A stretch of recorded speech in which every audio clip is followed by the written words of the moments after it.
Every club. Every day. The Global Sports Podcast Network. Welcome to the Daily Newcastle Podcast. Wildcard Wednesday again, and we're going back to our roots a little bit here because we are doing something. Well, actually, I'm going to leave that until I introduce the guest, and then I'll explain why we're doing it, and I'll let you in on a little secret about next week. We're only 25 seconds into this week, but hey ho, I'm very kind. It's actually the boys today, and if you're regular listeners, which you all should be, actually you shouldn't all be, we need new listeners, so yeah, welcome to the new listeners. It's boys night, and we have two unbelievable guests. We'll go in age order, believe it or not. So the oldest first, Michael. He knew it was coming. I could see straight away, he was like, oh, Kev, that's so bad. Michael, are you all right? Are you doing okay? Yeah, I'm doing well, buddy. How about yourself? Surviving. I'm surviving. As everyone knows, regular listening, new baby is here, almost a month old. And yeah, if I get things wrong today, I'm going to blame lack of sleep. Speaking of somebody who does not need any beauty sleep, it is Iain Mackay, also joining us on today's pod. Are you okay, Iain? Thank you very much, Kev. Is that because I'm a lost cause? It's pointless trying to finally catch up on beauty sleep. Thank you. You kind of beat us to it. It's too late to catch up, but yeah, you've took it away now, so you've ruined my fun. Thanks, Iain. Sorry, mate. It's all right. I'll let you off. So next week, big secret, big reveal, 1 minute 30 in. Next week, we are doing our Premier League team of the season, and it's a full pod episode. So everybody you love from Daily Newcastle will be on that episode, and we'll each be given our Premier League team of the season. All right. But to get you warmed up, because we've got to build a little bit of suspense, we're actually going to do our most disappointing team of the season. These are the 11 players who have disappointed us the most this season. I've found it really easy to pick forward going players, but defensively and goalkeeper, I've struggled. So I kind of want to see in the comments who disappointed you this season with some very big names in these teams. Well, my team. I haven't seen Iain or Michael's, so I hope we don't all just agree, but I doubt that'll happen. And then it's a case of you guys comment and let us know who you've been disappointed with, any Newcastle players in your teams, all them things. So I think the best place to start is in goal. Because, I mean, why wouldn't you start in goal? Everybody does when we name teams. So let's go to Michael. Michael, who's your most disappointing Premier League goalkeeper of the season and why? Right, so I'm basing mine off expectations at the start of the season, which is why I haven't gone with Andre Onana, because let's be honest, he's without a doubt the worst in the league. But the player I've gone for is actually the Brighton goalkeeper Bart Verbruggen. He's made the same amount of mistakes leading to goals this year as Robert Sanchez, who, let's be honest, I don't think anyone expected to be Chelsea goalkeeper for the whole season. That's actually... because both them teams are doing really well as well. So that many mistakes from in goal. Imagine whoever could have been with a better goalkeeper. Yeah, 100%. Chelsea could have been above us and Brighton could have been fighting for the top four. But what I will say is Verbruggen has had some good games, very good games. But when it comes to expectations, I expected him to be, the goalkeeper this season, what Matt Sells has been to Nottingham Forest. So in my expectations, he's been really disappointing. But I imagine to most, he's definitely not the worst in the league. But to me, he's been a bit disappointing.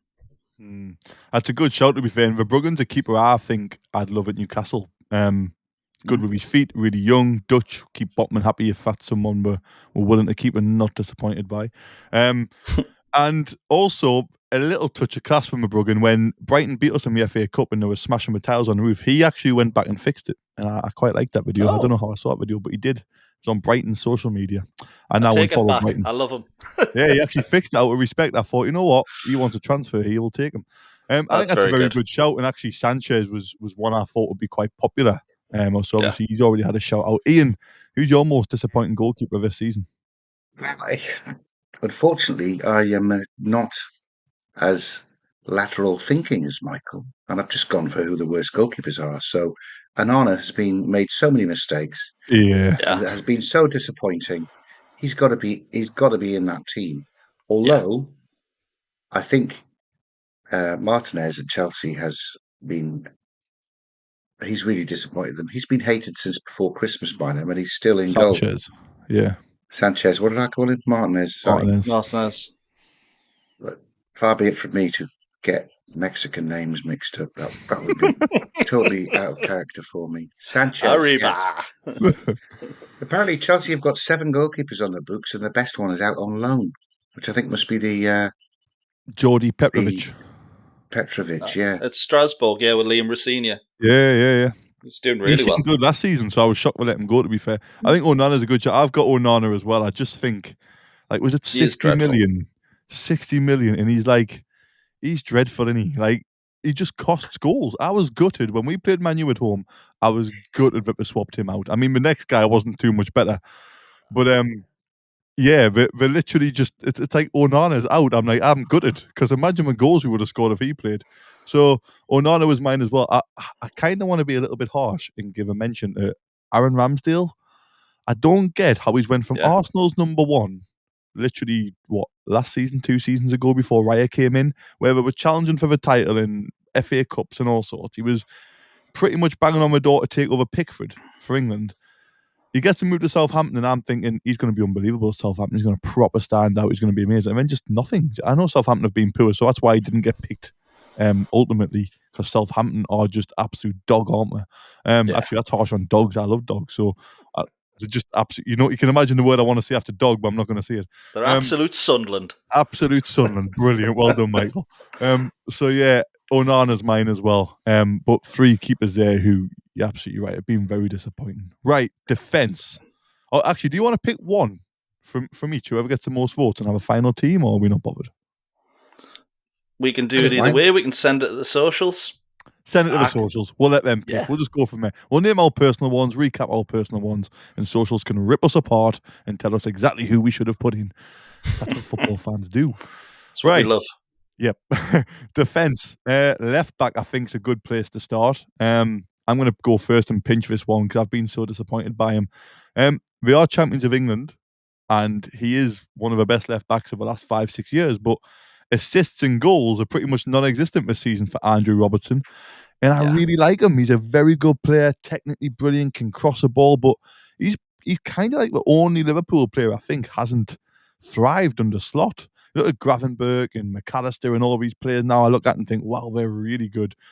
What's going on with Andrew Robertson? I know he's getting older, but no assists, no goals from a defender who normally gets at least 10 assists every season. So Robertson, I'm very disappointed with, and I feel bad putting him in because I really like him. I think he's a great player. I thought he was very good at Hull, and I think he's a good, honest professional. But just this season has been so disappointing to watch. And if you had him in your fantasy football at the start of the season, you'd be mega disappointed because he's contributed nothing other than minutes. But yeah, he's a very good left back overall. But I've just been a bit disappointed watching him this season. Ian, we'll go to you next. I think Robertson's a really good shout. I hadn't appreciated he dropped off from. I mean, it was him and Trent that were leading the assist charts a year or two ago, them wasn't two it? together, yeah. 100%. I hadn't realised he'd been quite so unproductive. I mean, left back. Let's be honest. It's the least attractive position on the football team. That's where all. Unless you've got Lewis Hall. Lewis Hall would disagree. I was just about to jump in there. Well, but yeah, not many stars get picked to play at left back, let's say. 100%. So the one that leapt out at me, because I think it still qualifies as being part of this season, was Kieran Trippier playing for England. Is that a bit harsh? Okay. Wow. He was dreadful. Trippier going into the Premier League, disappointing left back. Oof. He was a right back though, wasn't he? So yeah, but he is a left back. That's strange, isn't it? I meant when he was playing right back, he could have been in if he hadn't come back and played absolutely fantastic since the Carabao Cup final. Player of the season, some people would say. On his, one person I know would say it, and nobody else, Kev. Hey, it's not a terrible shout now compared to what it was all that time back. It's got a little bit better. I know, compared to my shout for no Joe disgrace Wilson, now. Player of the season. Bloody hell. So, by the point, I couldn't really think of a bad left back. I'll go with your Robertson. That's a good shout. Because none of them stand out to me at all. I mean, there's some good ones. Lewis Hall, for example. Yeah. That's next week. That's next week if we're going for our good ones. Yeah. Right now, just the ones we're disappointed in. Michael, who is it? Yeah, for me, I'm going to sound really harsh because the 2 players I have down are 2 very young, players with a lot of potential, and the one I haven't gone for, that's why I'm starting with him, is Rico Lewis. And the reason I haven't gone with him is because he hasn't cemented down any position really this season. He's had 6 different positions across the year. For me to be disappointing, you've kind of got to, have a bit of time in your position and play badly. Hasn't really done that, but he's been poor of his standards. The player I've gone for is actually Leif Davis from Ipswich Town. I don't know if you thought if you heard when they got promoted, they were saying, "Oh, he's the next best thing." I'd seen loads of Ipswich fans saying he's better than Lewis Hall. You might want him actually as a Geordie. Yeah, I definitely don't want him. He's very creative left back, but defensively he's absolutely atrocious. And yeah, Championship's about his level. I hope he's a Geordie. He has a bit more time in the Premier League in the future and builds up his defence and gets a bit better. But for me, Leif Davis is a real disappointment. And it sounds weird being disappointed in an Ipswich player, but I am. I was going to say, was there any expectation of Ipswich players? But fair play. Again, it's a good shout. Like you, I heard a lot of a talk about this guy coming in at Ipswich. He's a Geordie. He's amazing. He's going to be fantastic, and he's great going forward. He can defend. Nobody gets past him in the Championship. And then I just saw him leak goals, and I was like, well, hang on a minute. I know there's a big jump up, but you were bigging him up to be the next best thing, and he's kind of struggled. But maybe it's just first season kind of struggles, and he might get a second season in there with a newly promoted club and start looking more comfortable at that level. But we'll have to wait and see. What is quite ironic about Leif Davis is he's a massive Geordie. He couldn't wait to play St James's Park, and then when it came to that game, he was suspended. So unlucky, Leif. Hopefully you get drawn against us in the cup next season.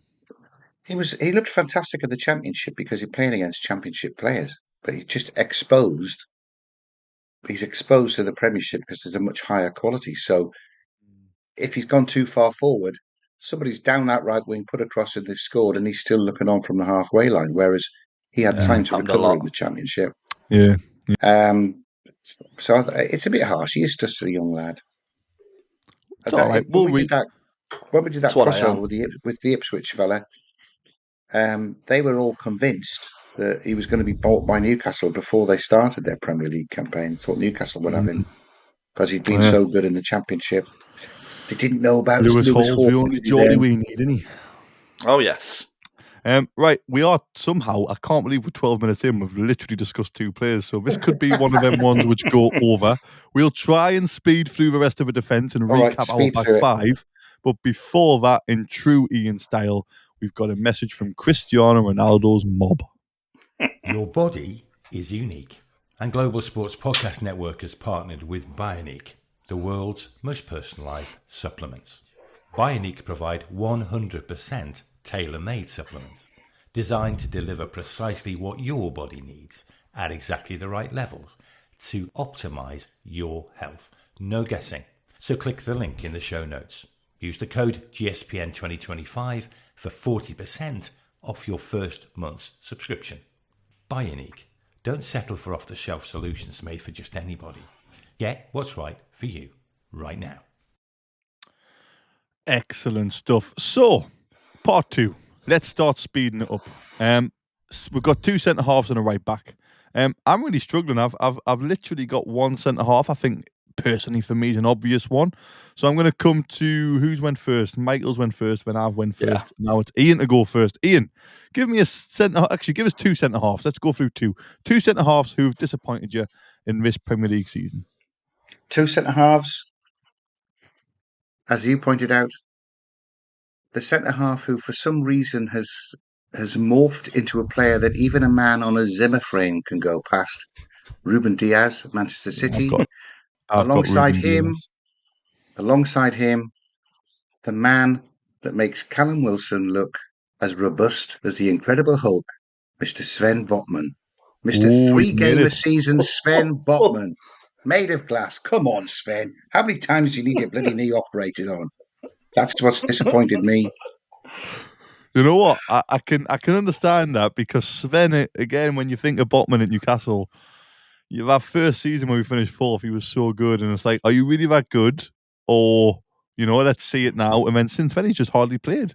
And it's so disappointing when you can't get a player who is apparently that good onto the pitch. But I agree, I've got Diaz as well. and if I'm honest, I'm struggling for the other centre half.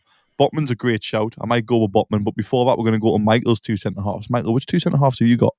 Yeah, so obviously Sven Botman's a great shout, but I actually have a defender who I think's probably starred in more games in one less than Sven Botman this season, and that is Manchester United's young centre back Lenny Yoro, who every single time I have seen him play, he looks like a young Titus Bramble. He was going to revolutionise that Man United defence, and Harry Maguire's made him look absolutely dreadful. Get in, Harry. And then my second one, I'm going to stay in Manchester. I'm not going Ruben Diaz. I'm actually going his partner, Manuel Akanji. I think he's had a proper drop-off.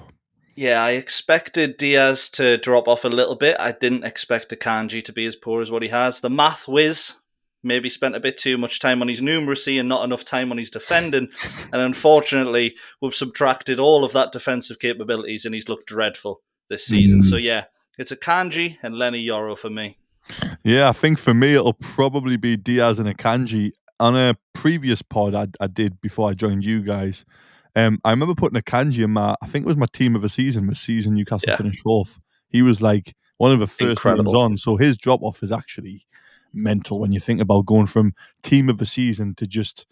I actually forgot he played for Manchester City. That's how poor he's been. So that's why I couldn't think of him. Right backs. Straight back to Michael to go first this time. Who's your right back? Most disappointing right back of the season, Michael? Yeah, for me, it's another one similar to Akanji. I've gone with Malo Gusto at Chelsea. I remember last year he was absolutely sensational. Got an assist every, I think, 300 minutes, something like that.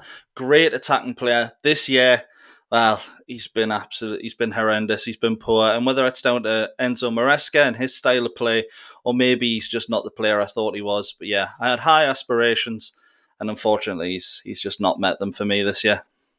Fair play. Iain, you got a right back? This is where Kieran Trippier played for England was meant to fit in. Yeah. But Rhys James right back at Chelsea, isn't he? Or left? Yep. He's the right back there when he's playing, because he's another person who is a great player, so much expected. Haven't seen him for 2 years, and when he's been on, I know he's recovering from injury, but it's not the player who scored twice from outside the box when Chelsea won 3-0 at Newcastle a few years ago. He did that as a teenager, I think, and looked absolutely lethal. Mm-hmm. Yeah, I'm still expecting to see something like that from him at some stage, but there's just nothing. He just looks angry and gets booked every time I see him. Yeah, James is mine actually, but for a slightly different reason. I think injuries it is disappointing, but I guess if the body's breaking down, then it's tough for them. But James for me is because when he came back from injury, he actually played some games this season, not a lot, granted. But when he did, he just didn't look the same player. And I'm thinking, surely it's too early in his career for injury to have that big of an effect. His passing was off, his positioning was off. And this is a guy, by the way, like a year ago, everybody was talking Walker's time as England right back's done. James is the future. Next 10 years, he's got it locked down. And actually, Trippier would get ahead of him right now for England. And Trippier's retired from international football, I think. So that sums up how far Rhys James has fell. And I don't even know if I would take him at Newcastle, which is mental making that statement when you think of a year ago or 2 years ago, I would have said, I'll absolutely take him. 100%. Yeah. 100% agree. Rhys James You have just reminded me, Kev, that Kyle Walker is very lucky to have been transferred over to Italy mid-season. Otherwise, he would have been in as well, wouldn't he? Yep. He really dropped off, and Pep spotted him and got rid of ASAP. Yep. Pep was like, "Nope, I've got no sentiment. You're gone." Right, midfield. Still good enough for England, though. Poor Tommy. Midfield. I think I've been quite harsh on some players. I don't know what formation you guys are really playing. I'm kind of in for a 4-2-3-1. But it could also be a 4-3-3. It really doesn't matter. It's not a real team. Get over it, Kev. Iain, can you think of... We'll go one centre midfielder each, and then we'll go for a break, and then we'll just keep going until we end. So it'll be over 30 minutes, you lucky people. Where do we start? Iain, central midfielder. Who's really let you down? The most disappointing central midfielder who is never picked to play in the centre for England, but does it at his club level, I think, has just got to be Phil Foden, player of the season last year. I think he'll be broken down. broken down geriatric he looks like this year. Even now, even when City have turned the corner and are starting to play really, really well, he can't get a first team start. Don't know what's happened with him. It's such a big drop off. And actually, last season when De Bruyne was out, Foden's the one who stepped up, and Foden played off his head when De Bruyne wasn't in. So De Bruyne being out this season, I was expecting Foden, right, this is it. He would go. He's last year's player of the season. But actually, they've been desperate for a 33, 34-year-old De Bruyne to come back. And he's then turned Man City around a little bit single-handedly, unlike Foden could. So Foden's in my team as well. I think he'll be in a lot of people's teams. Michael, is he in yours? And if he is, give us one more. Yeah, he's in mine. I'm thinking it may just be fatigue, obviously with the Euros in the summer as well. But he's been dreadful. But for me, there's two in my mind. I'm gonna not be harsh, and I'm gonna go for Man United's Kobbie Mainoo. He's in mine. Yeah, remember last season when he was better than Bruno Guimaraes? Apparently, I remember. Yeah, yeah, and he's just the level of Sean Long. Nah, that's harsh on Sean Longstaff. Matty Longstaff. Poor Sean. He's been really poor, and injuries. Maybe that's why the new system. Maybe that's why I do think he'll end up having a good campaign next year. But this year, utter disappointment. I agree. Mainoo was a player I loved him in Euros. I loved him in the Euros. He came in, he was a breath of fresh air. I thought, I really like him. I hope he ends up in Newcastle one day somehow. And then now I look at him and think, God, he'd be seventh choice for us. What has happened to him? A complete fall off. But I do agree with Michael. Mainoo's in mine as well. But I just think he's got to come good because there's so much ability there. We saw it with England. We saw it with Man United towards the back end of last season. And I remember when Miley and Mainoo were playing at the same time and nobody was talking about Miley. Everybody was talking about Mainoo in the end. And actually, I know Miley hasn't done much this season, but not playing literally hasn't hurt him at all because Mainoo playing has considerably hurt his career at the minute. So very disappointing for me. Is it the new system? Is it Amarim a bit of a fraud? Not sure. Yes. Go on, Iain. I think Michael's right though. I think Mainoo will bounce back because he's a class player. It might not be at Manchester United though. There's an asset that they could sell if they need to rebuild. 100% profit on an academy player. Come to Newcastle. Eddie will work wonders with you. Yeah, I wouldn't be incredible alongside Tonali and Bruno. Incredible. Unbelievable. Right, I think that's kind of a good place to leave because we all agree on Foden and who was... It was Mainoo and that was it. You still need one. I still need one. Okay, I'm going to give sorry, boy. You're not getting out of it easy. I'll give one. It's a bit harsh because numbers-wise, he's actually still doing okay, and he finally scored again at the weekend. But just Cole Palmer, I was finally starting to believe the hype of Cole Palmer right at the start of the season. I was thinking last season wasn't a purple patch. He's a superstar. He scored in the final for England. Maybe I'm going to have to hold my hands up and be like, you know what? He's a very good player. But then what on earth happened to this bloke after? Is it his twin? Is he on holiday? Like, who is this Cole Palmer now? It's a completely different player. But again, I think he'll probably bounce back. He wasn't even registered for the Conference League. That's how important he was to Chelsea. But it's just the second half hasn't happened. But I know statistically, Michael reminded me after a pod recently, I was like, Murphy must have more goal contributions. And I think Palmer still got something like 14 or 15 this season, which is incredible numbers for a winger /10. Can I just start splashing the holy water and doing whatever it needs to be done to remove the hex that you are putting on Newcastle next weekend? Because I watched Cole Palmer play like he did at the start of the season against Liverpool when they beat them 3-1 on Sunday. And he's coming up to St James's Park in our big Champions League playoff. And you've just guaranteed that he's not going to score. Rather than being anonymous like he has in the last 2 times he's played there, he's going to... Jacob will show him up. Don't worry about that. Jacob will show Mr. England manager, I forgot his name somehow, Tuchel. How did I forget that? Tuchel. That's how tired I am. You know when I said at the start, a newborn makes you tired? I forgot the England manager. Tuchel will be shown that Jacob Murphy is twice a player Cole Palmer is when Murphy bangs in 2 and sets up 1 and we win 3-0. Don't you worry about that. No, never in doubt. I said we're going to beat Arsenal in the Cup. I said we're going to beat Liverpool in the final. I'm telling you, we're beating Chelsea comfortably. Right. There's 3. We mentioned 1 each. We're going to go for a break. The advert is going to be read by the most professional guy in this pod, so it's got to be Michael, obviously, because Oh. Iain will swear and I won't even be able to read it. I'm not tired. So, Michael, take us away. Here at the Global Sports Podcast Network, we've spent a lot of time selecting our delivery platform.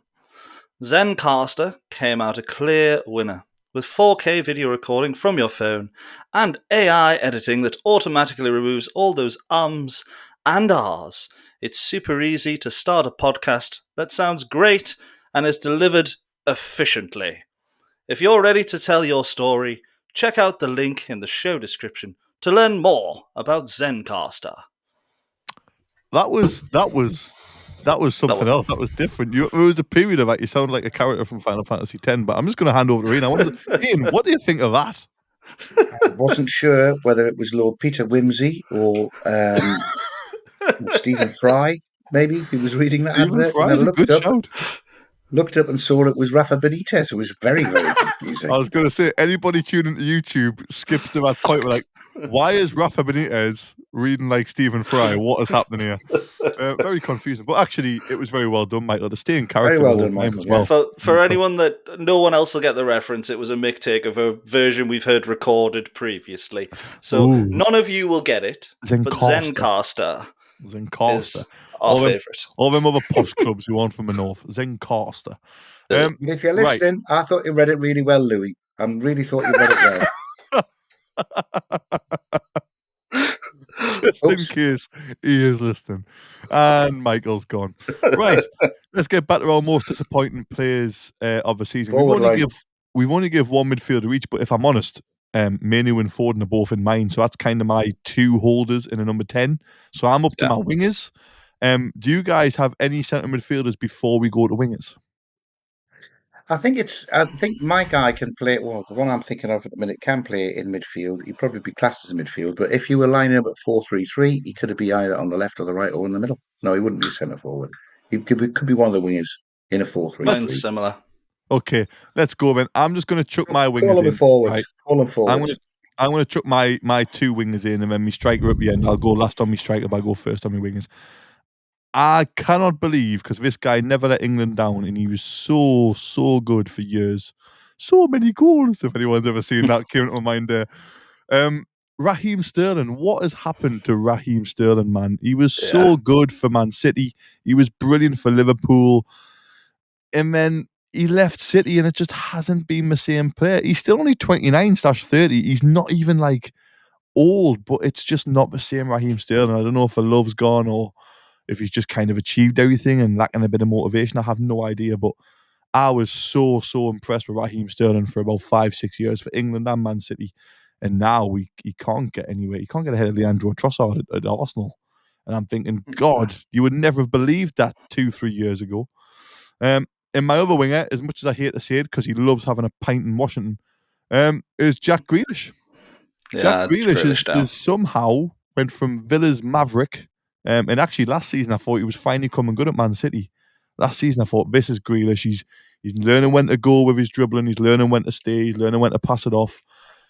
But he's just went back to has Pep ruined him. And he's got so much ability.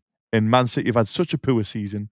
And you think, just let the lad go. Give him a ball and say, look, you make your own decisions. Do what you want. Be a bit of a maverick. But they're my two wingers, Sterling and Grealish. And actually, there's a lot of players in this disappointing 11. I like Kobe Manu. I like Raheem Sterling. I like Jack Grealish, but come on, what's going on with these players? Where they're at? They're not the real selves, are they? That's why you're disappointed, Kev, because we're expecting a lot more from these players. We like watching them. The history of liking watching them, liking what they do. They just haven't done it this year. I could add in amongst them. I think you're absolutely right about Jack Grealish. I think we'd all have him. He's such a good player, but it's all been coached out of him. How many times does he get the ball, trap it, turn and face his own goalkeeper and knock it back to the fullback? Exactly. Don't do that. Just go. Ruben Diaz. Take somebody on, for goodness sake. Sorry to jump in. Did you hear Jeremy Dockie's interview the other day about exactly that? He was saying, like, in his nature, what he wants to do is just get to the byline, knock the ball in. But what's being taught to him this year is that sometimes for the better of the team, you do have to pull it back and knock it back to the defender, because it gives the team a bit of a breather and stuff like that. And I was just thinking stuff like that, and I was like, that is 100% what has ruined Grealish's career, because I Totally. remember Yeah. one game in particular against Real Madrid where he didn't track back because he tried to get forward. They lost the ball, and he was just about a second behind. I think it would have been Carvajal, I might be wrong, who crosses the ball in, and it's when Rodrigo scored, I think, a hat-trick or a brace against City and knocked them out. And ever since then, his style has completely changed. He doesn't even do it for England anymore. Yeah. It's horrible to see. I actually, I think you made a point there. We're going to come to it next week, because I think next week's going to be an hour long anyway, because all of us are on, so it'll take ages. Yeah. But I want you to have a think as well. Is it nostalgia? But I think football was so much better when we had the Mavericks like Ronaldinho and players like that. But it's a good discussion to have. Is football better now, or has Pep ruined it? But we'll come to that next week. But we'll remember that. So I was going to add my Jack Grealish figure, who doesn't have the excuse of having Pep coaching all of his attacking intent out of him. In fact, he's probably at a team where the opposite is encouraged, but he can't even make the first team in that team, and that is James Maddison. Yeah. I've been really disappointed. he has in him. been disappointing. That's a great shout, Iain. Can't get into the Tottenham team. I mean, we were desperate to sign. We looked like we were going to sign him a year or two ago, and he would have been a great signing. But how many times have we seen him, whether it was for Leicester or for Tottenham, run things at St James's Park? I've seen that 2 or 3 times at least. He's been the man of the match. Yeah, but he hasn't been the last couple of times Tottenham have turned up. He hasn't had a kick. I think you make a great point about style as well. He's in a team where Ange just lets his players do what they want. Like, go forward, you've got all the freedom and fluidity you could ever want. But maybe he needs that structure. Maybe he would thrive more under a Pep. And I don't know. It's such a good debate when you look at players under certain managers. And I've said on this podcast for a long time about managers of clubs, it's about the environment, not the actual manager. It's kind of working. I think it's the same for players as well. Michael, let's add some more. Have you got another winger or? Yeah, I've got a few that haven't been mentioned. I'm going to go with a player that I thought would light up the Premier League. I actually, in one of the first podcasts we ever did, I said I'd love him to sign for Newcastle, and he was my number one signing for the season, and that is Crescencio Somerville at West Ham. West Ham.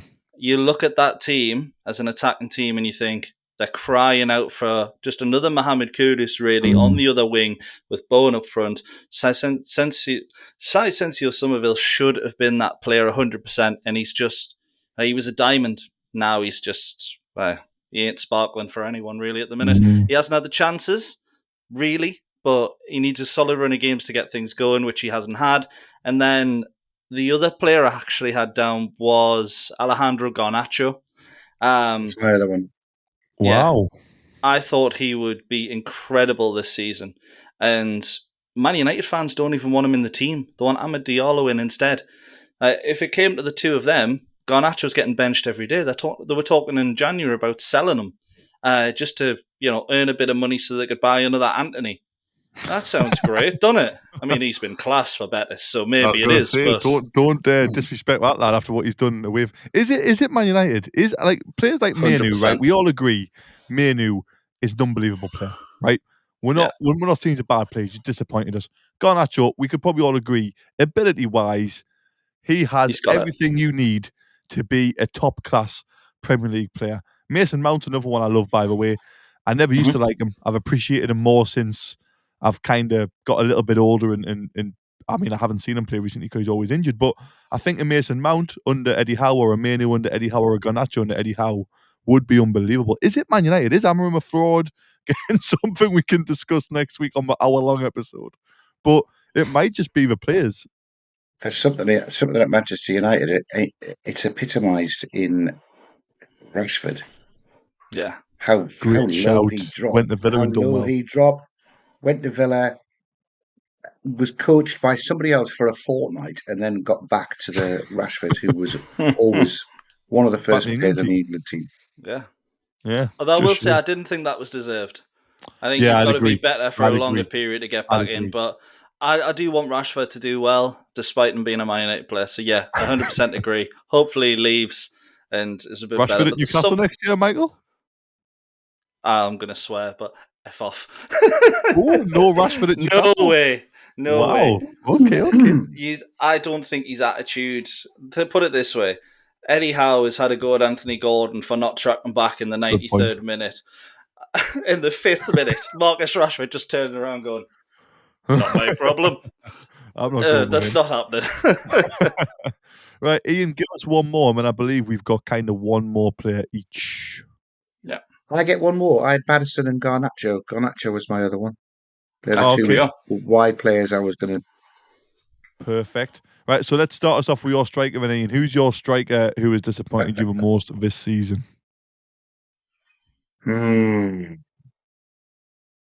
But it's too obvious to pick Højlund, isn't it?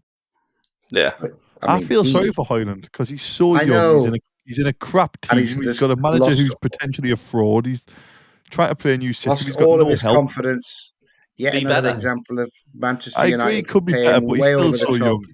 I'll protect Højlund at the minute. He's still young. If he was 3 years older and been in the Premier League for a couple of years, I might agree, but I'll protect him. I'll try to. Nobody cares. He has no idea who I am, but he might end up in Newcastle one day and I'll sound like a genius. Well, we're losing the Saudis and getting relegated. Like, what's going on here? He's £65 million, I'll have you know. If you're not having Højlund, another, how much was it? Was it 18 million that Darwin Núñez cost? Oh, wow. Something like that. I like Darwin Núñez. He's got a lot of potential. And I've seen him score some great goals against Newcastle. But yes. 2 in one game. Half missed some sitters. I mean, I was desperate for him to score an equaliser when he came on and were playing Chelsea, weren't they? Fantastic ball into the box, 86th minute.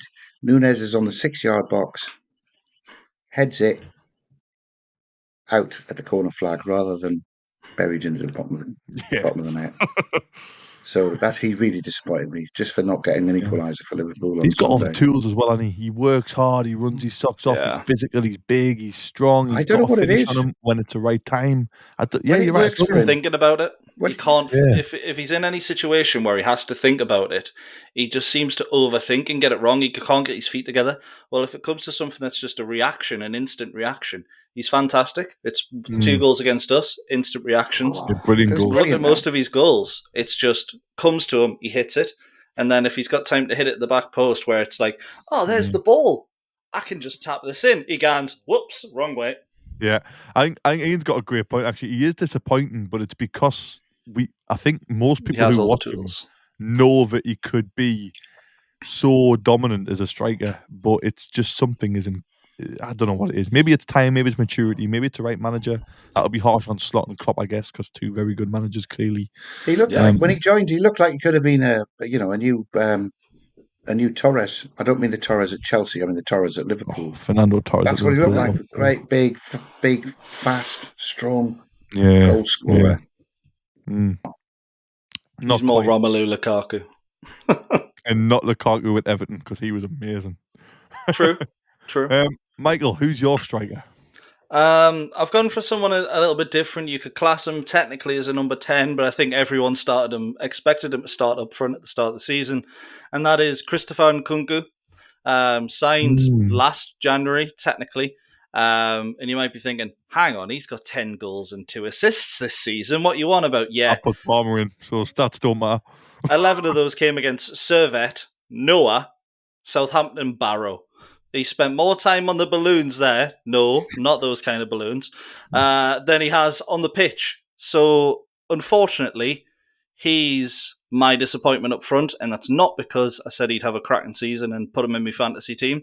I'm not guilty of being biased at all with that. He's just been very disappointing. Top player, deserves better. I tell you who it's a great shout, I agree. A player I put in who's similar to that, but I haven't went with, so I'm going to give him an honourable mention.